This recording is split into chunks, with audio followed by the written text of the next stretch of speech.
Hi, my name is Joe. Welcome to episode 1 of my Devlog diary. I think I've done some substantial work now to my game, and I've got a lot of stuff to visually show. So I'm going to talk you through, because this is the first one, a lot of stuff that's related to how I got to this and how I started making it to begin with. So if I take you to this first page then, which is these are the two images that I saw on Pinterest that inspired me to make this game. So the one on the far left, it kind of looks like a hospital to me, and then the next one looks like more of like a casino. But I just thought, wow, that's so cool. I'd like to play a game like that. I'd like to rotate it. I'd like to zoom in, drive some other cars around. I just want to see it like working. So I was looking at these pictures, thinking, what kind of game could I make that looks like that and could play like that, and would that translate to well? And so while I was playing around and thinking about that, I use keep notes on my phone to just do doodles and to work things out when I've got 5 minutes. So I ignore all the rubbish about me scribbling about maths and working out the coordinates and how I could do it.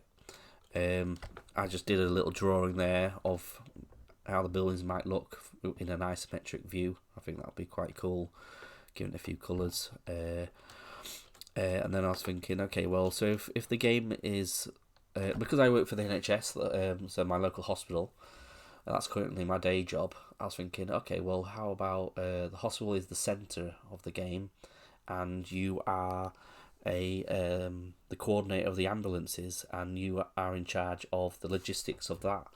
So ambulance logistics manager, like, doesn't that sound thrilling?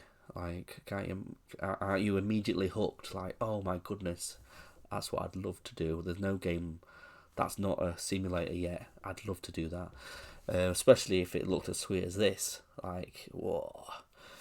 Unfortunately, I don't think I'd make it look like a child's drawed it, but maybe. Let's see. But anyway, so the first thing I did was so I go to started coding, jumped straight in. I was like, okay, let's make it. Let's see how long it takes.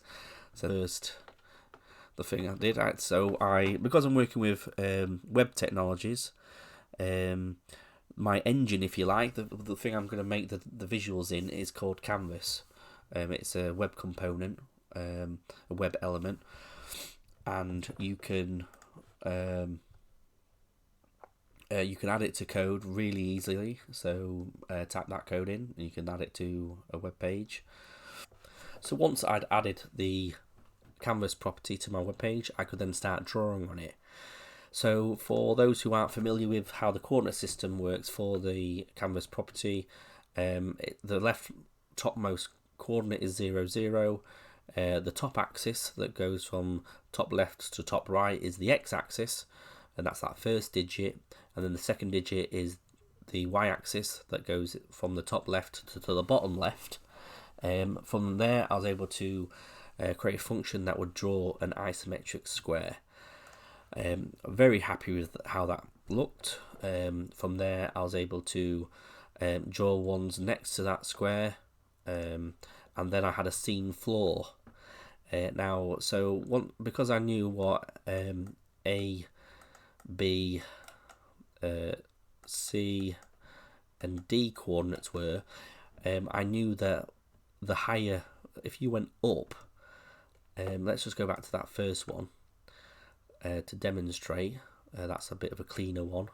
A, B, C, and D. The square above, let's just do that in blue. Or these coordinates above, let's call it A2. That makes more sense. And then B2, they are just negative in the y-axis. So and then that would be higher. So D2. So that's just like going up in the so negative in the y-axis, and then it's above that point. So it'd be very easy to know those coordinates and draw that top cube.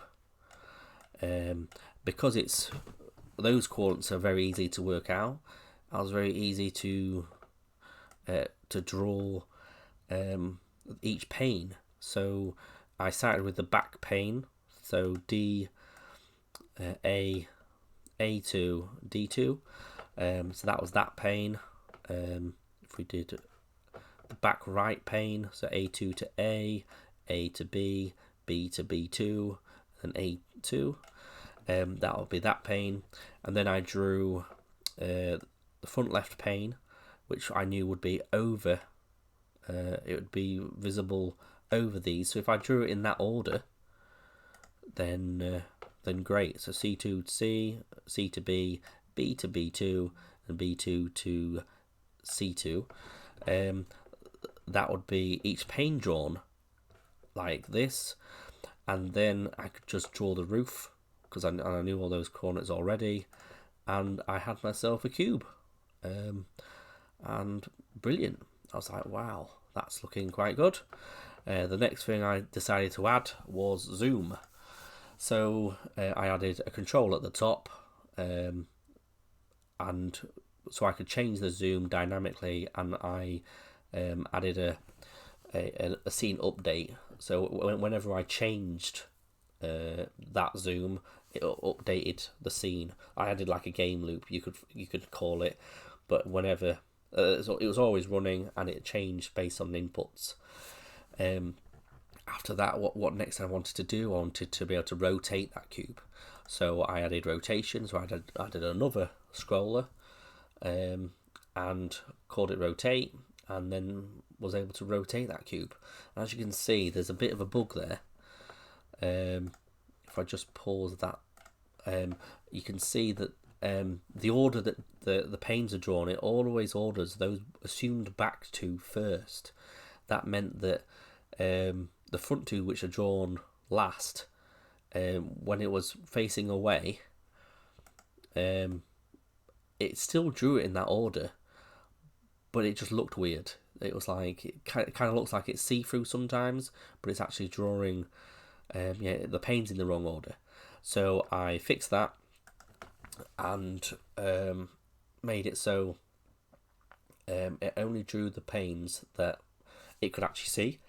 Once I'd fixed it and worked out based on the rotation which panes to draw, I thought, well, it's if I know that this pane isn't visible, I don't even need to draw it. So in the future, when I scale this up and I'm drawing lots of buildings, that'll probably be it'll be able to make the game go a bit further, less like an optimization already. So the next thing I thought I'd add is the ability to pan the scene. I wanted to be able to move it left and right, so I added scroll to the left mouse click button, and then padding to the right click. I thought that's an obvious game control that you see in many games, and I thought that's beautiful. As already falling in love with my game there. I then thought I want a bigger scene, so I made it bigger and I randomized the cubes drawn, and just using it's so fluid. Panning works, rotation there. Just getting carried away now, thinking this is ace. What am I doing again? I thought I need some colour. Let's put some colour in there. So red, blue, green, basic colours. So what I did was I added 3 different colours that were just slightly off each other. It gives the effect that there's shading, but it's just the different coloured panes. So I'm not doing anything with lights or anything. That's just a little bit of a trick, that you think there's actually some kind of volume to those or something. They don't just look flat. It looks more 3D when there's a little bit of shading. So I did that with the colours. The last thing I did in this demo, I've added cars. So a car is the same function to draw a car object than it is to draw a building object. I developed the function to do a width and a depth and a height, and then I was able to reuse that and change the variables and make them a lot smaller, and drew loads of random cars with different rotations. I did have a problem where the cars have local rotations, so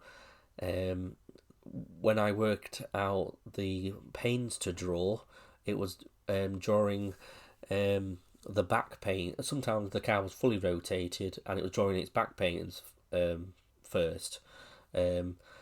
So I had to update the function there to fix that bug, so that it took into account the car's local rotation to then work out what panes that it should draw. I added also, then you can see it just flying past here, controls to an individual car. I wanted to be able to drive it around with the arrow keys and move it in its local axis. So when you pressed forward, it would actually look like it was driving or accelerating and then going forward. And I added left and right to those arrow keys, and then brake to the down arrow key, and it looks great. It goes behind buildings as expected. There is a bug with certain cars. You can see in that one right there. It's because there's no collision detection yet, and that car is drawn after that object. It doesn't realise it shouldn't be being visible, and same with that green one. It doesn't. It's just quite off it. It doesn't know if there's collision detection implemented, then that would obviously not have been able to crash and go onto that square where that building is.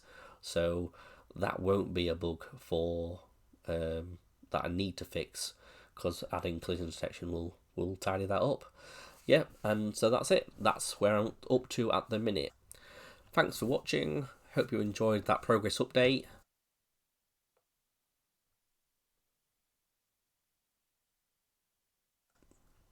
Hi, my name is Joe. Welcome to my devlog. Let's not start like that. Hi, welcome. It's what? Hi there. Welcome to my devlog diary for my game I'm making. This is terrible. And then that the first value, and then the, oh my goodness, oh, if that's about 100, that's 100 there. It's from kitchen display. Do you want 2 tacos or 3? Now, so once I'd added the canvas property, I could then use that to draw on my web page, and then if you're not familiar with and then. So once I'd added the canvas property to my web page, I could then use the canvas was set to 200 by 100, so this is the example. And here's maths. Oh god! On the canvas, the canvas coordinate system works like along the top axis, the x-axis. That, oh my goodness. So yeah, thanks for watching. If you like this, don't straight away. Thanks for watching. I hope you enjoyed. Done right. So yeah, tell your friends, tell your family, lure them like you would to that video that went viral about never letting you down, whatever. Never gonna let you up. Never gonna let you down. Hurt you. Rickroll them all. Lure them to this video. They'll have just as much fun, I'm sure. Thanks.